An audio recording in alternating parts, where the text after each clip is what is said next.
MV Agusta is planning a return to MotoGP in 2027, and the announcement has generated a mix of interest, curiosity, and healthy skepticism. The company that once dominated Grand Prix racing is approaching its comeback in a different way. Rather than rebuilding a full factory program from the ground up, MV Agusta is aiming for a Formula One-style customer team model that relies on partnerships for major components. This strategy is pragmatic and unusual for motorcycle racing, and it reflects the brand's desire to be competitive without taking on the full cost and risk of in-house engine development. The push is being driven by Hubert Trunkenpolz, a former KTM executive, now serving as chairman of MV Agusta's supervisory board, together with Luca Martin, the new CEO. Both have been open about the limits of time and resources. MV Agusta will not be in a position to develop its own engine by 2027. Their plan is to secure a strong chassis partner and to source proven engines and other parts from established suppliers. The idea is to build a professional, well-funded team that focuses on organization, rider development, and race performance, while buying key technical components, similar to how some F1 teams operate. The concept has practical appeal. Instead of investing heavily in engine and chassis development, MV Agusta intends to concentrate on the elements of a racing program that can deliver short-term competitiveness, team structure, data analysis, logistics, and commercial partnerships. A meeting with Dorna CEO Carmelo Espeleta has been scheduled to discuss the plan and its feasibility, and the timing coincides with regulatory changes planned for 2027 that could reduce the usual technological gap for new entrants. With rule changes around engine displacement and sustainability on the way, MV Agusta sees an opportunity to enter under conditions that would not leave them immediately disadvantaged. The company's stance is clear. Their priority is MotoGP. Executives have signaled that continued investment in categories like Moto2, World Supersport, or Superbike does not fit the long-term vision anymore. That focus means resources could be redirected to the premier class, but it also raises questions about how quickly the team can be assembled and made competitive. Visuals have already played a role in the conversation. Designer Enrico Balsamo has released renderings that imagine what an MV Agusta MotoGP machine might look like. The concepts combine classic Italian styling with modern aerodynamic elements, red fairings, winglets, and aggressive lines that suggest a machine built for contemporary MotoGP. The images are a reminder of the brand's identity and a way to stir public interest while commercial and technical negotiations continue behind the scenes. Historically, MV Agusta carries significant weight in motorcycle racing.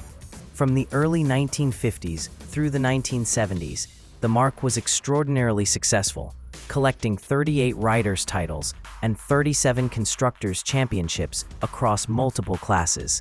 The factory enjoyed a remarkable run in the 500cc era, winning every world title in that category from 1958 to 1974.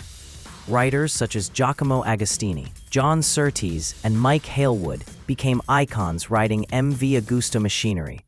Those achievements explain why the brand's possible return to MotoGP attracts attention beyond normal manufacturer announcements. Yet history also shows why a cautious approach makes sense. The arrival of Japanese manufacturers with advanced two-stroke technology, rising development costs, and the death of Count Domenico Agusta in the early 1970s all contributed to the factory's withdrawal from Grand Prix competition in 1976.